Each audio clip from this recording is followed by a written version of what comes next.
Welcome back to another episode of Project Reborn. In the last episode, I announced that I have signed with Vänersborgs IF for 2024, and that was the final piece that I truly needed in Project Reborn to be able to achieve the transformation that I want to achieve as a player.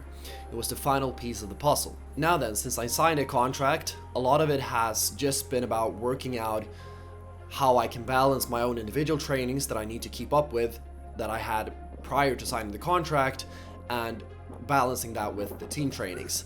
And the team training have been going well. I've performed at a pretty high level, and I felt good physically and mentally, and I felt technically sharp.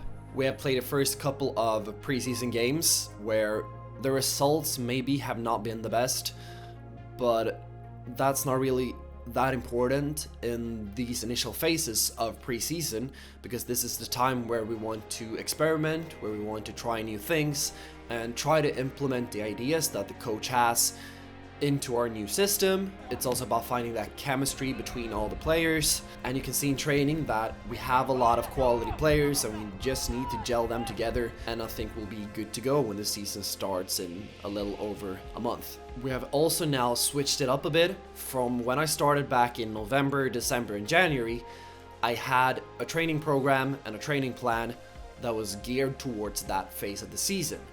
And my goal is to be at my absolute best in the summer. And that's why we have now headed into the next phase of the program. And I thought that I just wanted to talk you through that quickly so that you know what I'm doing, and if you want to replicate it, you can do the same things. So in terms of individual football sessions, I still keep up with the same things. That hasn't changed.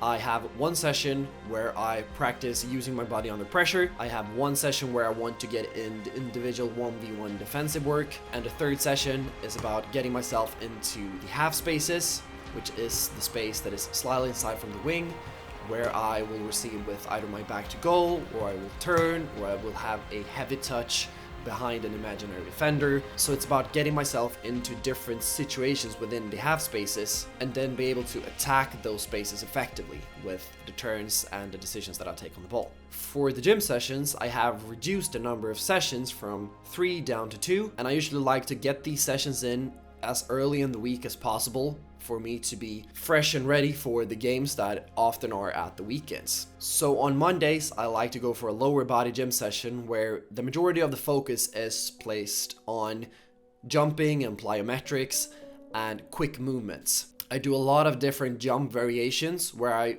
first jump off a box, I have to absorb the force, and then I have to quickly create force by jumping in different variations and then landing again.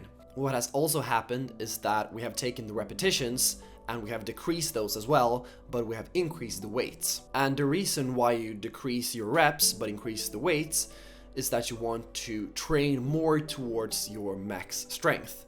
And to do that, you have to work at a high percentage of your 1 rep max. So for an example, if your 1 rep max for a squat is 100 kilos, then you want to be working in that high range, so maybe around 90 kilos, where you can do very few reps, but where those reps are very geared towards increasing your max strength. Because if you're training at 50% of your max strength, so let's say 50 kilos for squats, you can do a lot more reps, but they won't benefit you as much in terms of your max strength. Then it's geared more towards endurance and hypertrophy and building muscle. I go for some heavy squats for just 3 reps, and then I will implement some hip thrusts further along. I haven't done that yet due to me not having felt ready in my body, but I will implement those hip thrusts as well. Also go for heavy weights with low repetitions. In terms of the other gym session, it's more upper body focused, but the focus is still the same. So we go for explosive work, we go for few reps, we go for high weights, and we also have a trap bar deadlift in there where I go for as many sets that I can with just 1 repetition, but where the weight is so heavy that I can't really do more than 1. Eventually my central nervous system will run out of energy and I will just not be able to lift the weight anymore, and that usually will happen after 5 or 6 sets. And this is also geared towards improving your max strength. Because what happens is that when we're talking about your muscles working, it's your muscles, like your physical mass, but it's also that connection with your brain and your central nervous system. And that is what you want to train with these quick movements, because we want to gear my body to be strong and quick on the field, and we don't achieve those results by doing a lot of repetitions. We want to decrease those and increase the weights, and when we get rid of those weights, I can act in an explosive and a strong way out on the pitch. So that's it in terms of the 3 individual football sessions and the 2 gym sessions. Then we also have the psychology sessions that I try to get in as often as possible, where we discuss important mental concepts that are geared towards my mindset and how I think and how I can improve that, so that it helps me both in my daily life but also out on the pitch. Then we have the Be Your Best sessions, where I can keep practicing my awareness, my vision, and my decision making, which is, as I've said so many times, probably the most important skill in football, to be able to interpret a situation and then take the best decision possible out of that. And with the Be Your Best app and the virtual reality headset, I can get that work in on a consistent basis without any additional physical load. And as you may have noticed, it's quite a lot of trainings and weeks, so it's really good that I can practice that without that physical load. Then we will keep up with the analysis sessions, where we go over my games, go over my current performance, and we look for small things that I can tweak and improve to give me that extra edge that I need out on the pitch. And sometimes it can just be small things, but that can make a big difference if you change them, and you will see why later in the video, because I will show you a bit of that analysis session that we had just a few days ago. In addition to all of this individual work, I also have 3 to 4 team sessions a week, where the focus is right now mostly on tactical work and playing small-sided games, and also in addition to that, we have 1 or 2 games every week. And as you may notice, there is quite a hefty workload with a lot of training sessions and a lot of things to get in every week. And for the last few weeks, I've actually felt pretty overwhelmed with all of this, and this has also led to a lack of motivation, simply because I've been really tired. And I've been looking for possible solutions to fix this, because I still want to do all this training, but I need to tweak it slightly, I believe, to be able to do everything with 100% focus and intensity, which is the key to grow. But I think I will discuss that later on, perhaps in the next video, on how I will solve this problem with not being able to do everything simply because I feel too overwhelmed with everything that's there. But that's another issue for another time. Now let's head to the pitch and get in another individual session.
There we had one of those, I think. Yeah. This looks like a good example. So yeah, here I want to play my 20, what's the number, 23? Because I see that he's coming on my back, their full back. So I just want to play that 1-2, but then I obviously miscontrol the ball. Yeah, it's an interesting one. Yeah, I could play the 22 as well, inside. Yeah, what do we notice about your body shape? Back to goal. Yeah, closed off. So what do you not know? What's behind me? Or yeah, a little bit harder to see. But I feel, because I had a similar one later on where I did really well in the same almost the same position when I played it inside and kept going forward. And I had one of them in the intern games as well, or a few as well. So I kind of like to play that ball inside, and then because I can play it quick inside, and then usually they have space because the fullback comes to me and the midfielder comes over as well. So if I can get that ball inside to a number 8 or number 6, and then just keep my momentum forward and just keep on running and join the attack, that's the decision making behind it. Number 1, you don't know exactly how tight that defender is. You might check over your shoulder, right, and that will help, but you don't know exactly what they're doing behind the blind spot. And then the second part is, in terms of your options, if they make a change direction, if they make a new movement, you won't spot it unless you spot it before you received. So if they make that move, you won't know that they've made it. Yeah. What I would suggest in terms of the actual movement to get on the ball, rather than making it straight directly back and keeping your back to goal the whole time, do is just before you think the pass is about to come to you, open on after, so back towards the sideline and facing inside the pitch, so you can see everything you need to look at. Yeah. Now, what happens if the defender comes in tight like this and he's going to be right behind you? All you do then is you just close back off again, last moment, and you can go into a square pin if you need to. Yeah. So it's not going to protect the ball. If you are put under pressure and you can't play for, you will close back off again and protect it. Yeah. But the start on the half turn means that most of your decisions are available. You know where players are. Yeah. And so, for example, here I take the one round the corner and then they're upsetting it inside to the 22. If you focus on your touches beforehand, you essentially take 3 touches directly in front of you with your right foot.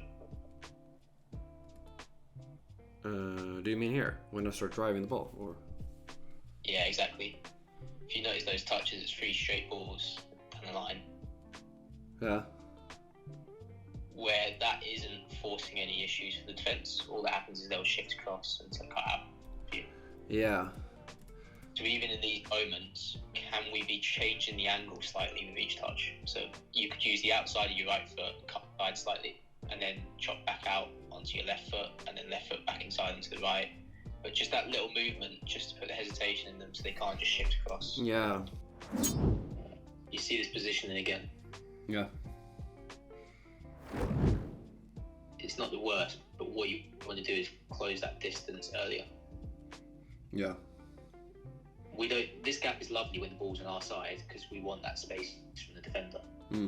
But what we act balls over here, we think about our proximity from goal. It gets tight to where this defender can put a hand on you. Because what you'll find, like higher levels, especially when there's no VAR, is that player will literally just 2-arm grab you. Like, he won't allow you to make the run. He will do anything and put his whole body on the line to stop you from getting in there.